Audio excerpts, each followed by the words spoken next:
today. And first, let's check in with the Christmas tree that we've been trying to grow, our crystal Christmas tree. So what we did last week was we added a few more drops of the chemical solution that we made the first week. But as you can see, no more Christmas tree has grown. So if you do this experiment at home, I would suggest using a shorter tree. I know, you normally want to go for the tallest one you can, but in this case, this seems to grow more out than it does up. All right, let me get this out of the way because we're going to play with some other chemicals right now. Yeah. All right, so first you will need your safety glasses. You're totally getting fogged up. Yeah. All right, so what we're going to do is make some elephant toothpaste. Or elf toothpaste. Yes, Hermy the Elf toothpaste. Is that what you decided Hermy to call the it? Elf. Remember Hermy from Rudolph the Red-Nosed Reindeer? He wanted to be a dentist. That makes so much sense. We should definitely Definitely go see him for dental work. I wonder what his hours are. Just Christmas? No, he's probably busy on Christmas. All right, now I'm going to get my Right instructions before out. Christmas. Not Christmas Eve, though. You know, elves are really busy. So we got our instructions. So first thing we're going to do is we are going to talk about what materials we have. So we have hydrogen peroxide, and this is a 3% hydrogen peroxide. We have food coloring, measuring cups, Dish soap. And active dry yeast. we ran a white for you here. Tell us a little bit about this active dry yeast. So yeast is what you use to put into bread to make it rise. It's what makes it all nice and fluffy and have those nice nooks and crannies to put butter in, melt butter in there. And yeast actually is a living organism. It's a type of bacteria. It is also used in lots of other products like beer. That's what makes beer get all foamy. And it's actually, sometimes it's what makes you burp. Wait, you said yeast is alive? It is alive. It's It alive! will, when you get it warm and you add water to it, it actually will expand and grow. It's what makes bread rise. For this experiment, we will also need some warm water. So we're going to go ahead and go get some. All right, we have our warm water. Our instructions say we are first to add a half cup of peroxide. And you want the water to just be warm. Too hot and you will actually kill the yeast. Make sure you get some parents to help you with this. Yes. You also may want to think about doing this experiment outside. We actually have a tarp on the floor here. You can't see it, but we've got a tablecloth covering the table, and we have a tarp on the floor because it can get really messy. What are you talking about? The more mess, the more fun. Or do it somewhere where you can mop your floor. Don't do it in the living room. Trust me. Don't do it. All right, I'm going to add a little bit of extra squirt because I lost some. Yeah, it's kind of hard to get peroxide into a bottle Now, like that. this stuff is actually safe to get on your fingers because it's what we use to clean cuts. And if you notice, if you ever use that on your fingers, it'll start to bubble up, kind of like the reaction we're going to make. All right, Turns so it white. we got a half cup of peroxide, and then it said a generous squirt of Dawn dish soap. Does that look generous to you? That was pretty generous. Okay. I am known for my kindness. And then you gently just swish it around because you don't want to do too much. And then we're going to add some food coloring to the side. So let that kind of run down the side of the bottle. Into the solution is fine. It might make it a little bit brown, but that's okay. That's okay. All right, and then our yeast. We're going to use 3 tablespoons of water and 1 tablespoon of dry yeast. Now Or that's about generally 1 packet, yes. All right, here we go. 1, 2, 3, and then pour that in there, my friend. And then we're going to stir this for about 30 seconds. Can you count with me? 1, 2, 3, 4, 5, 6, 7, 8, 9, 10, 11, 12, 13, 14, 15, 16, 17, 18, 19, 20, 21, 22, 23, 24, 25, 26, 27, 28, 29, 30. Now that we've stirred for 30 seconds, what we're gonna do is we're just gonna try to get this all down in here. You might want to move some things out of the way. Probably a good idea. Yeah. And make sure you got plenty of rags or paper towels on you. Here we go. As you can see, when the peroxide and the yeast react together, they're expanding. Oh my goodness! Look at that cool stripe. Oh, this is so cool, you guys. And very messy, But very cool. so do try this at home, but make sure you take the precautions so that you don't get it everywhere. All right, so what's happening is that the hydrogen peroxide and the yeast are combining, and what they're doing is they're making the water and the oxygen separate. Yep. And we put soap in there, so instead of the oxygen just coming out, what it's doing is creating bubbles where they're trapped. So the oxygen just starts to pour up and out of the bottle as the chemical reaction continues to happen. And it sure is messy. All right, what do you guys think? That was a nice explosion. Yeah, pretty cool. Now, if you notice that your explosion does not work very well the first time, what you can Just do add a little bit more peroxide. is make more of a mess, because the more peroxide and yeast is interacting with each other, the longer the experiment will go on. As soon as it runs out of one or the other, it'll stop reacting. It's still going. So the next experiment we're doing is getting reindeer to fly. So what you should find in your kits are 2 reindeer and these cute little pom-poms, some glue dots, some string, and a straw, and a couple balloons. So what I'm gonna go ahead and do is put the pom-poms on the nose of the reindeer on opposite sides of the reindeer. So now he's Rudolph. So that way you can see his beautiful glistening nose from either side of his body. Okay. All right, first thing we're gonna do is, I've actually already done it, but we're gonna tape or tie up one side of your string, and then on the other side, you're going to take the yarn and feed it through your straw. If you're having trouble with this, just go ahead and tape the end of the straw together, and that is one way to get it easier to go through. Not too much trouble so far. So far, so good. I'm gonna get you some slack. There we go. Almost there. Oh. And then I'm gonna give you some tape to tape it down, and make sure you tape it taut. So taut means that the yarn is tight. So we're going to tape To the straw. table. The string to the table. Good. Alright, so now you can see we can move the straw along this. We're gonna see if we can get our reindeer to fly. So that's why we tape one side low and one side higher. All right. Is the tablecloth moving? It is moving a little bit. It probably makes more sense to actually tape it to the actual table. On here. Or to tape it underneath. There we go. Yeah, here we go. Yeah, don't tape it to your tablecloth, because tablecloth move, guys.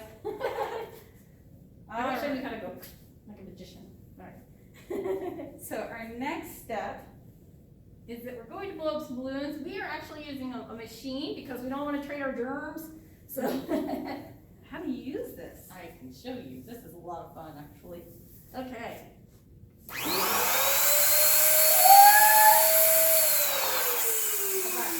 Good? Yeah, and you want to make sure to pinch it shut. Yes. So you don't want to tie it yet.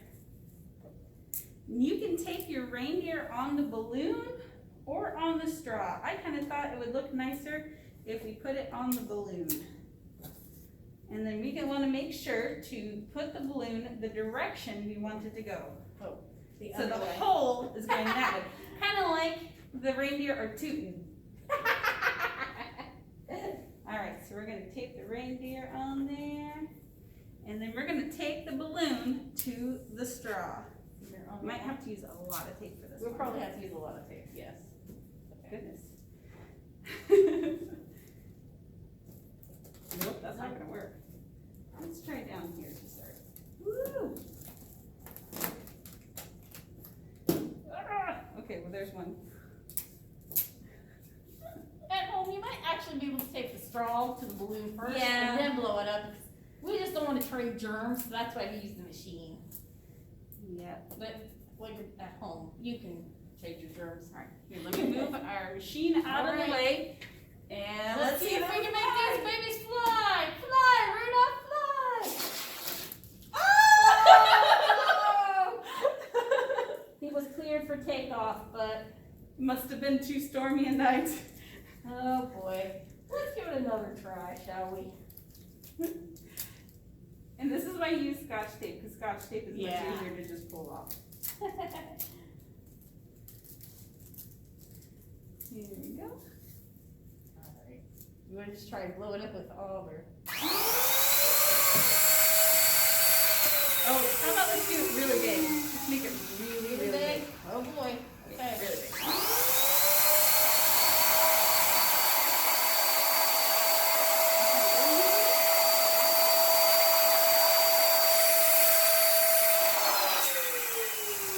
Okay. That's pretty big. Alright, let me get this reindeer to the correct position. We promise you, we did try this before. And Rudolph just took off into the Christmas Eve sky. Alright, you place it down on there. And then, yeah, tape across Alright. the balloon. And then So we you do might this also, again. if at home, you might try to use a clothespin, if you have a clothespin or a hair clamp to clamp it shut.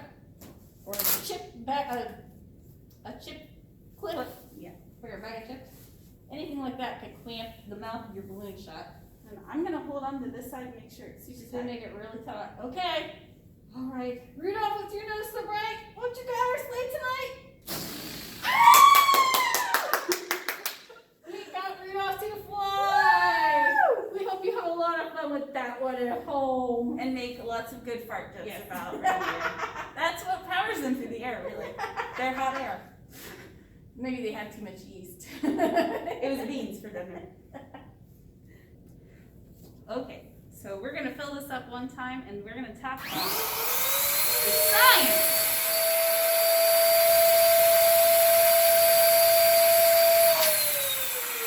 So, what's happening in this experiment is that all of the air is being forced out of the nozzle.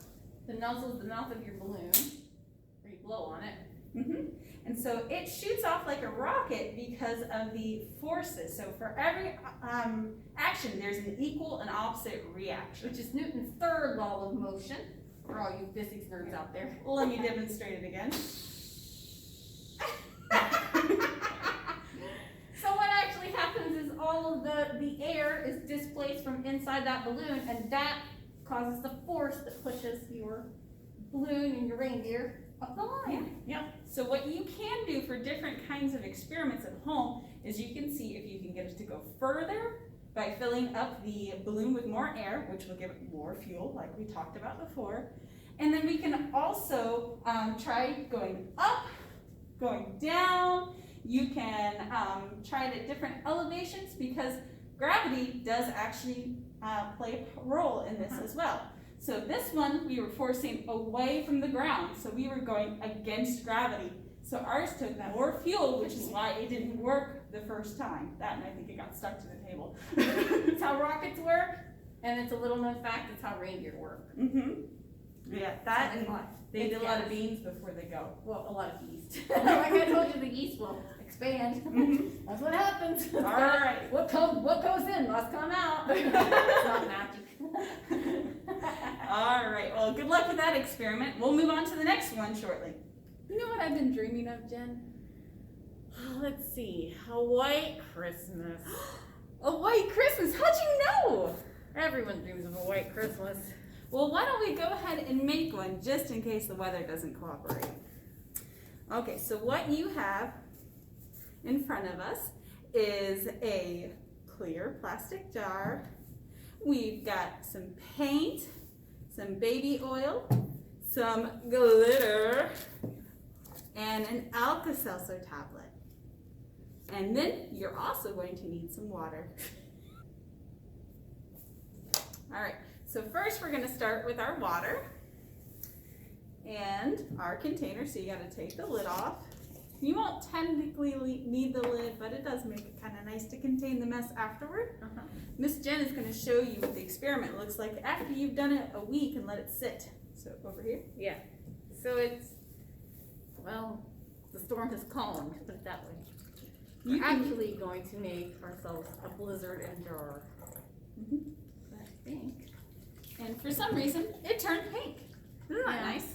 We're not really sure why that happened either. I think it was some dye from some of the glitter we have here. Possibly, yeah. So the color still stays separate, even the oil and water still stay separate weeks afterward. Yes. But when you shake it, it kind of all becomes homogeneous, which means it mixes together. But whenever you let it go again, it'll start to separate out. So once you're done with your experiment, if you don't have any more Alka-Seltzer tablets, you can always do an observation experiment to see what it looks like a couple weeks after. So I've actually filled this up with about a quarter of the way with water. When you guys get your kits, they will be pre-filled. Yes. I just thought it was the easiest way to give this to you. Yeah, so your paint didn't dry out in little baggies. All right, so what the directions say to do is put about a teaspoon of paint in here. So you can definitely make these at home if you have your own supplies too. We just use plastic peanut butter jars. You know, clean them all out. Please do let us know if you have a peanut butter allergy at any time so we can get you something else. Okay, and then I'm gonna add a little bit extra because this is a little bit bigger container than what I was working with, and I want the science experiment to look really, really pretty. All right.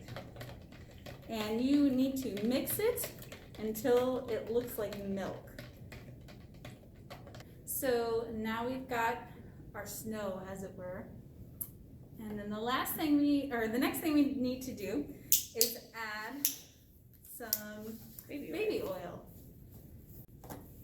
All right, so you're gonna fill up the rest of your container with baby oil. Now, we didn't give you a whole ton because we could only get the small bottles, but if you have more at home, definitely use that because you can see even more of the experiment when it has more space to travel through.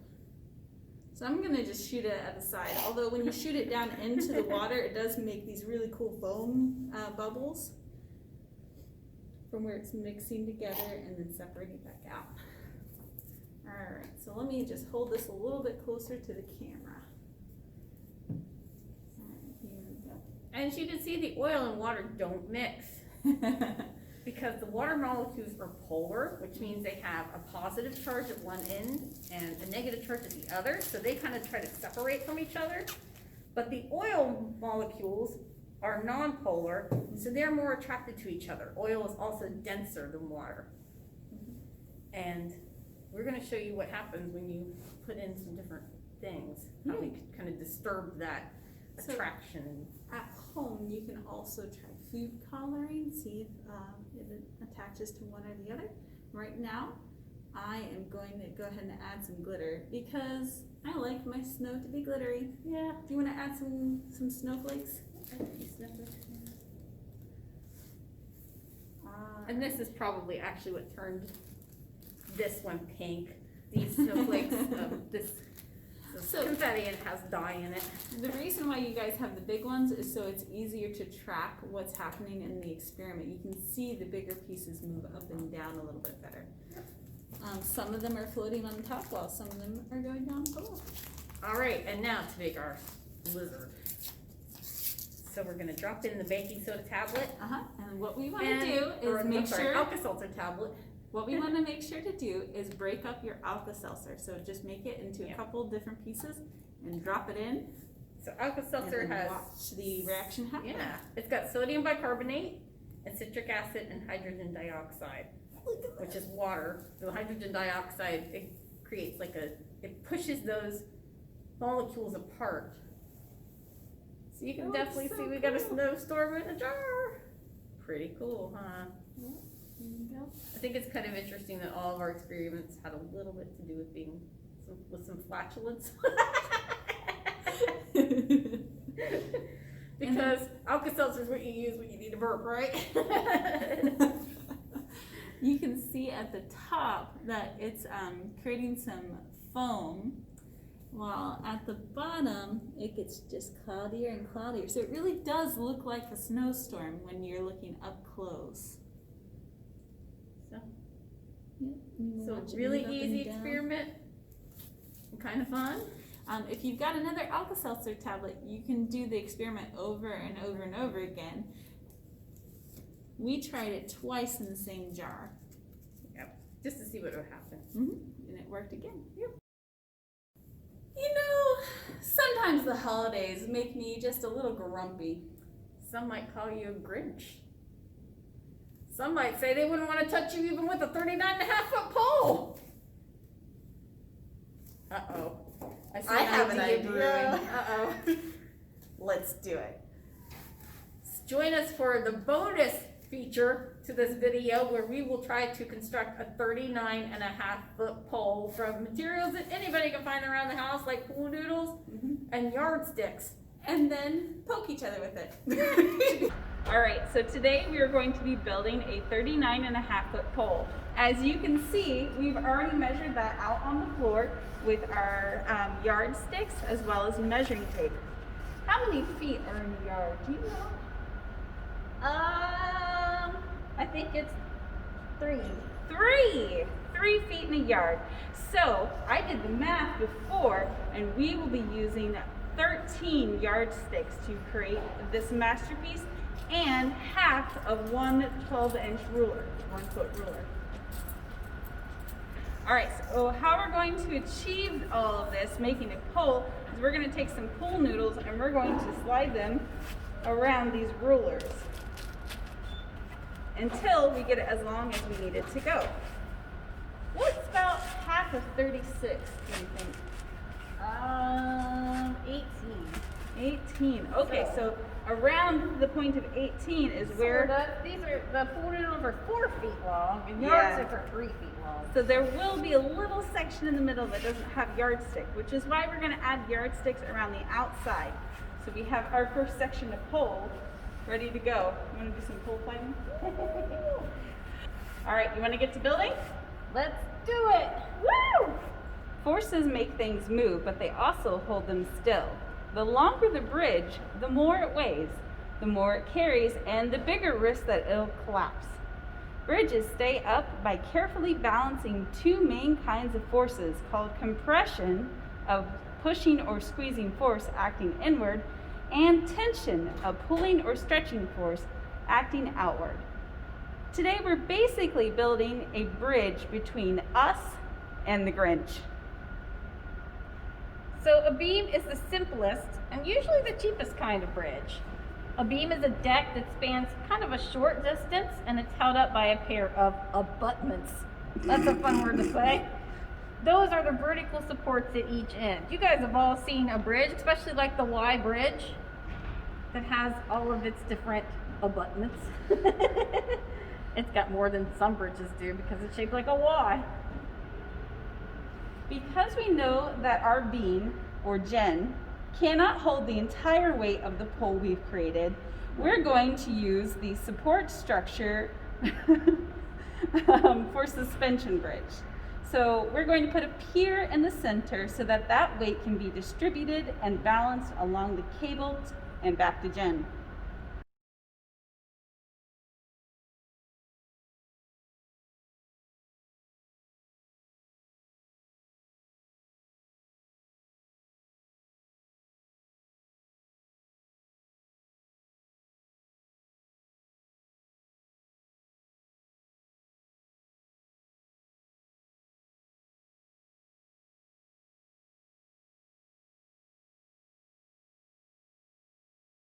You're a mean one, Mr. Grinch. You really are a heel. You're as cuddly as a cactus. You're as charming as an eel, Mr. Grinch. Well, Santa had 8 reindeer. He looks like he ate the other 7. You're a bad banana with a greasy black peel. Pumpkin isn't even a spice! You're a monster, Mr. Grinch. Your heart's an empty hole. Your brain is full of spiders. You have garlic in your soul, Mr. Grinch. I wouldn't touch you with a 39.5-foot pole. Sorry, I can't hear you. I don't speak ridiculous. You're a foul one, Mr. Grinch. You have termites in your smile. You have all the tender sweetness of a seasick crocodile, Mr. Grinch. Given the choice between the two of you, I take the seasick crocodile. Cute kid. Bad judge of character. You're a foul one, Mr. Grinch. You're a nasty, wasty skunk. Your heart is full of unwashed socks. Your soul is full of gunk, Mr. Grinch. One man's toxic sludge is another man's potpourri. The 3 words that best describe you are as follows, and I quote, stink, stank, stunk. What is that stitch? It's fantastic! You're a rotter, Mr. Grinch. You're the king of sinful thoughts. Your heart's a dead tomato, splotched with moldy purple spots, Mr. Grinch. If you utter so much as one syllable, I'll hunt you down and gut you like a fish. If you'd like to fax me, press the star key. Your soul is an appalling dump heap overflowing with the most disgraceful assortment of rubbish imaginable, mangled up and tangled up knots. Kids today, so desensitized by movies and television. You nauseate me, Mr. Grinch, with a nauseous super nos. You're a crooked, dirty jockey, and you drive a crooked hoss, Mr. Grinch. Oh, the humanity! You're a 3-decker sauerkraut and toadstool sandwich with arsenic sauce. It's because I'm green, isn't it? I would touch you with a 39.5-foot pole. So we hope everybody has had some fun with these experiments. We sure have. And we've learned a lot of stuff too. And we hope you guys all have a very Merry Christmas, Happy Holidays, Happy New Year, and hopefully we'll see you soon. And I hope that your Christmas is magical as well as scientific. But we have one more thing to do. We do. Social distance! Make sure you keep your distance, everybody, so you can have a happy and healthy holiday. Stay safe.